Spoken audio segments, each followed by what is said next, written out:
கர்த்தருக்குள் பிரியமானவர்களே, இன்றைக்கும் நம்மளுடைய தேவ செய்தி கேட்கறதுக்கு முன்னாடி ஒரு பாடலை நம்ம கேட்டுட்டு நம்ம தேவ செய்திக்குள்ளே போகலாம்.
கர்த்தருக்குள் பிரியமானவர்களே, இன்றைக்கும் உங்களை ஒரு நாள் கழித்து மீண்டும் சந்திக்கிறதுல நான் ரொம்ப மகிழ்ச்சி அடைகிறேன்.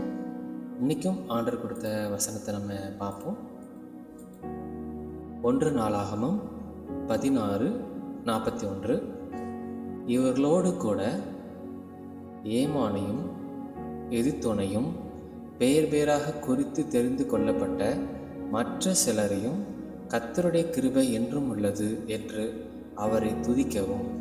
ஸோ தாவீது பாருங்கள், அவங்களுடைய ஆலயத்தில் என்ன அழகாக பிளான் பண்ணுறாங்க பாருங்கள், ஆண்டரை துதிக்கிறது. ஸோ ஆண்டவர் துதி பலிகளுக்கு ஆண்டவர் விருப்பமுடையவராக இருக்காங்க. இதுதான் நம்ம இந்த வசனத்தில் பார்க்குறோம். நம்ம வாழ்க்கையில் கூட நிறைய இடத்துல பிரச்சனைகள் போராட்டங்கள் இருந்தாலும் அப்போ ஆண்டரை துதிக்கலாம். எப்படின்னா, அல்பாவே உம்மை துதிக்கிறேன், ஒமேகாவே உம்மை துதிக்கிறேன், எங்களுக்கு இரக்கம் காட்டுகிறவரே உம்மை துதிக்கிறேன். ஸோ ஆண்டர் துதிக்கிறதுக்கு ஆண்டர் நம்ம கொடுத்து வச்சுருக்கணும். ப்ளஸ் ஆண்டர் அதை விரும்புகிறாங்க. அதான் தாவீது அழகாக அந்த இடத்துல நம்மளுக்கு கொடுக்குறாங்க வசனத்தின் மூலமாக.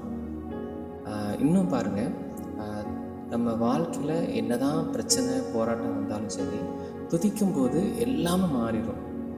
பெர்க்மான்ஸ் ஐயா கூட அதை தான் அழகாக பாடியிருப்பாங்க துதிக்கிறத பற்றி. அதே போல் பிரியமானவர்களே, இன்றைக்கும் ஒரு சாட்சி சொல்லிவிட்டு நம்ம ஜெபத்துக்குள்ளே போவோம்.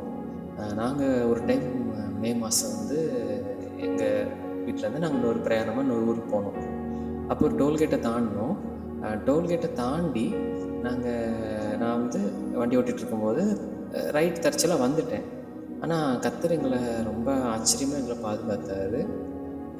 லெஃப்ட் சைடில் ஒரு டிராக்டர் போயிட்டு இருந்திருக்கு, அதில் லைட்டே இல்லை. ஒரு ஃப்ராக்ஷன் ஆஃப் செகண்டில் நான் ரைட்டில் வந்ததுனால ஆண்டவர் எங்களுடைய உயிரை எங்களுக்கு காப்பாற்றி கொடுத்துருக்கிறாரு. இதை சாட்சியாக இந்த நேரத்தில் நான் எல்லாருக்கும் நான் சொல்கிறேன். ஆண்டவரை நான் துதிக்கிறேன். அந்த வேலையில் ஆண்டவர் எங்களுக்கு ஜீவனை கொடுத்ததுக்காக துதிக்கிறேன். நீங்களும் வாழ்க்கையில் என்ன தான் கஷ்டம்னாலும் சரி, என்ன தான் போராட்டம்னாலும் சரி, துதிக்கிறதுல முக்கியத்துவம் கொடுங்க. அதுபோல் சாட்சியை சொல்லுங்கள். ஆண்டவர் உங்களுக்கு நிறைய விஷயங்கள் அற்புதம் அடையாளம் செஞ்சுருப்பாங்க. ஆண்டவர் சாட்சியின் மேலே ரொம்ப பிரியமாக இருக்கிறார். நம்ம ஜெபிப்போம். அன்புள்ள ஆண்டவர், இந்த வேலைக்காக நன்றியப்பா. இன்றைக்கி ஆண்டவர் இந்த செய்தி கேட்டு கொண்டிருக்கிற ஒருத்தருக்காக ஜெபிக்கிறோம். அன்றே மக்கள் நல்ல துதிக்க, அன்றே ஒருவேளை இந்த நேரத்தில் வியாதியில் இருந்தாலும் சரி, கஷ்டத்தில் இருந்தாலும் சரி, கடன் பாரத்தில் இருந்தாலும் சரி, உங்களை துதித்து உங்கள் நாமத்தை பெற்றுக்கொண்டு அவங்க வாழ்க்கையில் ஜெயிக்க உதவி செய்யுங்கப்பா. நாங்கள் எப்போவும் எங்கள் வாழ்க்கை டெய்லி துதியோடு நன்றி சொல்லுதலோடு நாங்கள் எடுக்க எங்களுக்கு உதவி செய்யுங்கப்பா.